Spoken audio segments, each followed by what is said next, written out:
Kids grow so fast, and so it's hard for me to spend money on something when I know they're not grow out of it in 6 months. But because of Poshmark, I'm able to buy and sell and keep their closets fresh. Get $5 off your first order. Download the free Poshmark app now and use offer code LOVEPOSH. Hey, you guys, it is Carol, or they call me Miss Kelly, and I just had to hop on really quick because I finally finished reading Slay by Brittney Morris. So let me read the blurb, and then I will give you my little review or reading. Okay, so here's the cover. A book that knocks you off your feet while dropping the kind of knowledge that'll keep you down for the count. And that was a quote by Nick Stone, who wrote Dear Martin. I read Dear Martin too. It was really good. Okay.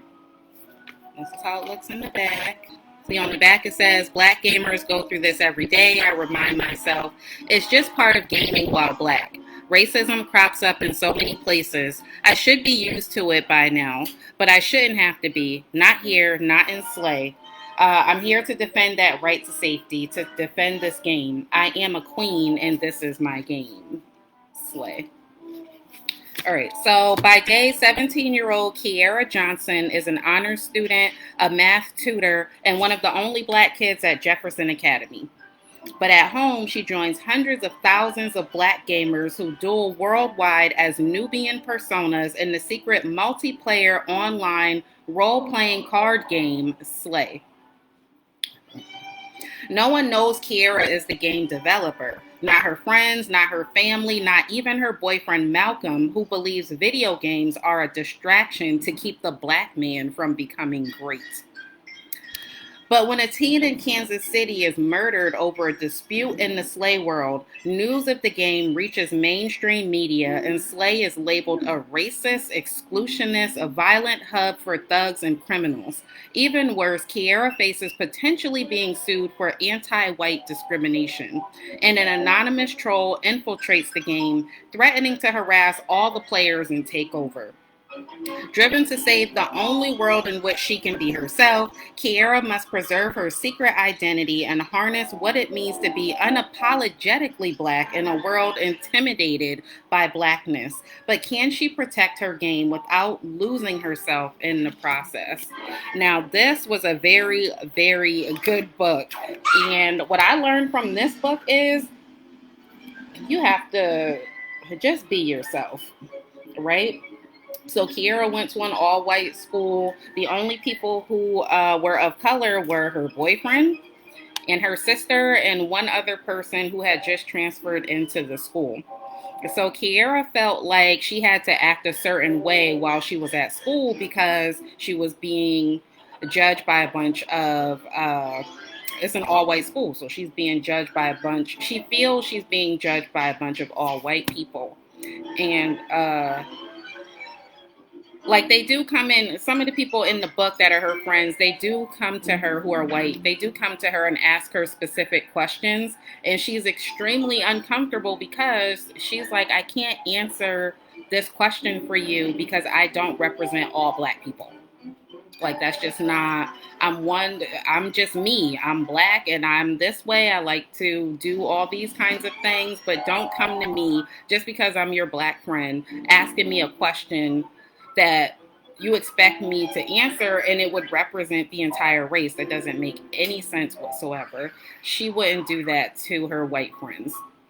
So when she developed the game Slay, and she was also experiencing racism in another online game where she kept encountering players who were calling like people of color the N-word in the game.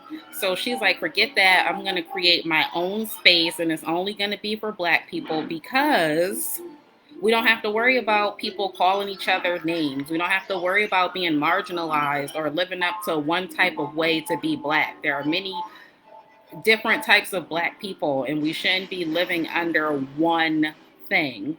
And that's why Kiara made the game, so she can escape. Now, the problem comes in when she's trying to not only escape to the game, but she's using the game, I feel like, as a hiding space because she feels she can't really express who she is. But the reason why I think she really can't express who she is because she's afraid of losing people around her. Maybe her mother and father will judge her for wanting to play video games instead of focusing on studying and doing well in school. Maybe her sister will judge her for playing video games instead of focusing on her education. And her boyfriend, who is adamantly against the video games because he feels like it brings black people down and it's nothing but a distraction, she doesn't tell him either. Right? So it's like she can't be herself around anybody except in this game. So that was number one right there. And that's one lesson, like how I pulled things from the books that I read. That's a message, that's a theme, that's a lesson that the author has put in there, whether they knew it or not, that you can take and apply to your life. Kiera hid who she was and who she wanted to be in fear of losing the people that she loved. But sometimes you have to love yourself first before you worry about anybody else, because she hid herself to the point where she was unhappy and she couldn't even express it because she didn't think anybody would understand. So what's the other thing? So in the book, first off, it's a young adult novel, but I wouldn't recommend it for like my daughter who's 12 and she wants to read this book. Only because like Kiera is 17 and she's a senior in high school and she has a boyfriend and they be doing it, y'all. Like, and it's all in this book. Like they like to get together and hang out and it's all black love and everything, but it gets it's a couple places where it gets a little steamy. So I wouldn't recommend this for like 6th grade. I probably would recommend it if it were up to me for like maybe 7th and 8th grade and up. Okay. Not full of sex scenes, just it's mentions of their relationship and that they are intimately sexually involved. Okay. All right. So the other thing that I got from this was like if you are struggling with the idea of why people need safe spaces, like why black women need groups for black women, or why just a group of marginalized, oppressed people just need a safe space, this would be a good book for you to read to understand why that space is needed. Because we're seeing it from a perspective of someone who feels like she doesn't fit anywhere, but in this online space that she created. And the amazing thing about her game that she created is she's thinking that it's just, it's 500,000 players, but she's not realizing the reach that her game has had. She's reaching people, black people in countries she didn't even know black people lived in. Like, what was it, like Italy, Sweden, Scotland, Ireland. There were black players in all different parts of the world that came to this space in order to engage with other black people who they didn't normally see or normally live around. And if you've ever traveled to Europe or to Asian countries or anything like that, like black people are just, they look at you like, a lot of those places, they haven't really seen black people in person. I've been to Ireland. I've been to, certain places in Ireland. I've been to Amsterdam. I've been to, I've been in England, and they look at you like, especially in Ireland, they're not used to seeing a lot of people of color up front in the country in Ireland. They're not used to seeing a lot of people up front in color. And I've had people like come up to me. Yes, you see Spider-Man. Sorry, my son is watching a commercial. I see Spider-Man. So like people there in Ireland, they were asking like, can we touch your skin? But that's just how it is. So imagine being black and living somewhere where there aren't a lot of black people and you just want to connect and vibe with people who look like you and may be interested in the same things as you are. So Kiera, she's hiding who she is because she doesn't think her parents will accept her. And she does say in the book, when her mom asks her, like, how come you didn't tell us? And she says to mom and dad, page 311, I love you both, I say, but there are things about being black that you don't embrace. Things about my blackness that you don't embrace. I slip into Ebonics or AAVE, which is African American Vernacular English, or whatever. When I'm around people I'm comfortable with, people who I know will accept me. This pressure to conform to a standard that's not mine, I don't even know how to continue that. I what? I what? I think I get it. Dad smiles down at me through his huge glasses. This game, Slay, is not just a game to you. It's not just a hobby. It's not just something to add to your resume. It's you. Steph brings home heaps of opinions on Dr. King and AAVE, but for you, we've missed it. We've missed out on yours. We haven't asked. We haven't given you space to tell us or fostered the kind of environment that would encourage you to. And he says, resting a hand over his chest and glancing at Mom, am sorry. So just going with that, so not only was she feeling like she wasn't accepted in predominantly white spaces and that she was being discriminated against, but she also felt like that she couldn't be accepted around her own family and her boyfriend, who was also black. So it's not just from people outside of her race, it's also from people inside of her race, because some people feel you have to be a certain type of way in order to be considered black. Like, you're not black enough if you do this. And her thing was, because she played video games, she feared that people wouldn't think she was black enough. Or because she wants to use Ebonics every once in a while, some people would think she was too black or ghetto. But why is the word ghetto all of a sudden attached to being a black word? That's the other thing. So it's all about, it's almost like a double-edged sword. She has to protect her right to live as a black woman, but also to protect her right to live as a black woman how she wants to live as a black woman, not how society, whether white or black, defines how a black woman should live. And with that, I take that as being, just live your life. Don't worry about society. Don't worry about what your family says. Don't worry about what your friends say. Don't worry about what social media says, because ultimately you make you happy, and the decisions that you make in your life are the most important. Make the decisions for yourself, not for everybody else. And you also have to watch people who are close to you, because plot twist in this book, trauma bonds are real. Hanging with somebody just because you're the only other black person, or just because, don't do that. Treat energy accordingly. If you feel that something is off, something is off. Stop trying to hold on to something that is detrimental to your mental and physical health, because it's not worth it. If you have funny vibes around somebody, that's there for a reason. You shouldn't be around them, whether it's by blood, by love, by longevity and loyalty and all of that. Don't do that.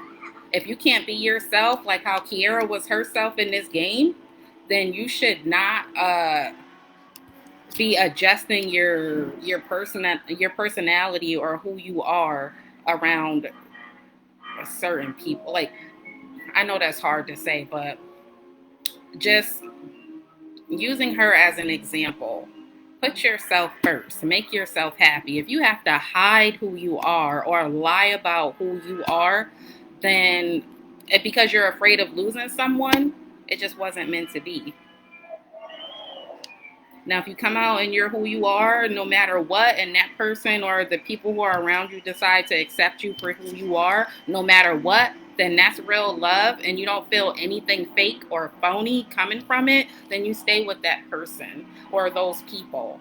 Because if you don't use that discernment for yourself, then it is detrimental to your mental and physical health. I'm telling you, once you know better and you actually start to do better, you will feel better. Remember that old Deion Sanders? You will feel much better. I'm telling you.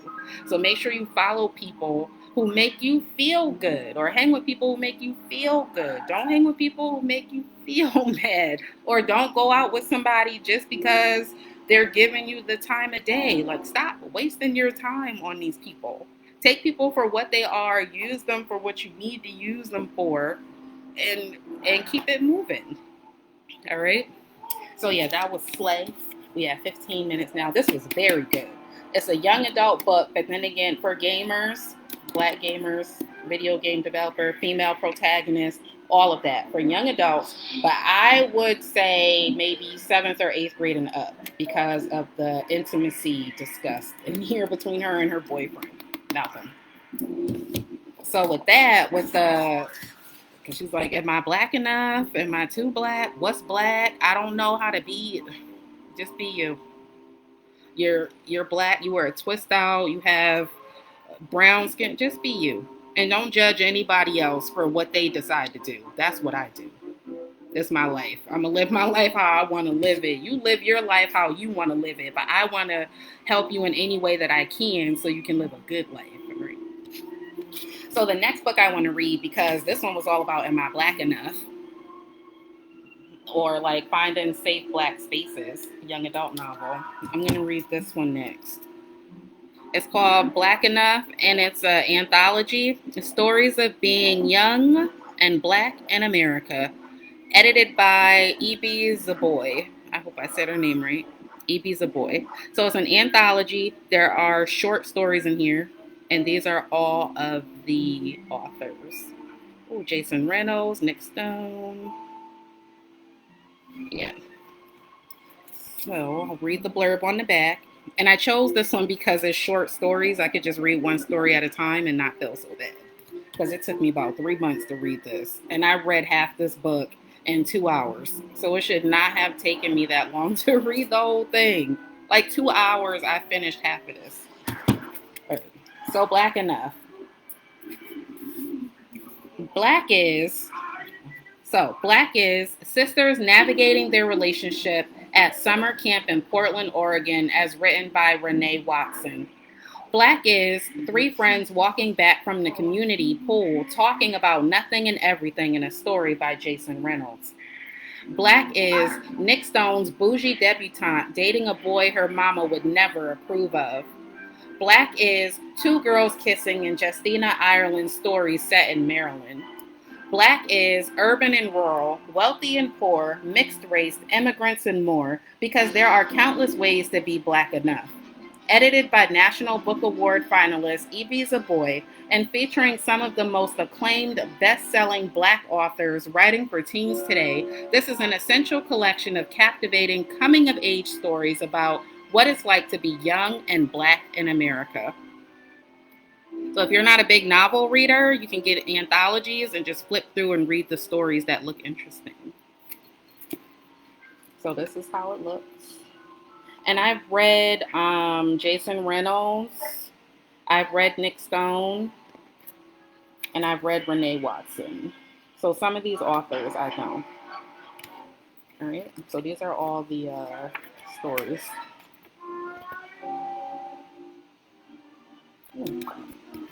All right, so I'm going to start reading this tonight because now I'm going to go off of the high that I have from finishing this up and just read a bunch of this tonight. So whenever I finish this, hopefully it'll take less than 3 months. I'll get back to you. If you want to read with me or chat with me with this book, that would be fantastic. I'm going to try to come out every week with this. So if you want to join me in reading, just grab Black Enough, Stories of Being Young and Black in America, and meet me back here next week. What is today? Wednesday? Every Wednesday, like around 6:30, 7:30, 8:30-ish. All right? Okay, so I'll let you know how it is next week. If you would like any other book recommendations or book recommendations for a specific demographic, I'm really into urban literature and fantasy and sci-fi, but I'm starting to get into self-help and like anthologies too, and self-published too. So if you want me to read your book, I'd be happy to read it. But Slay, I would definitely give a thumbs up. 7th grade or higher because of the intimacy between the female black protagonist and her black boyfriend. I'm only saying all that because this is written by a black woman, Brittney Morris. She's also on Instagram, Brittney M. Morris. Thank you for listening or watching. Remember to leave me comments. Let me know what you would like to see. If you're interested in joining me in a book club with this, let me know. I'm just going to go live and we can have a discussion because, yeah. Okay. Bye.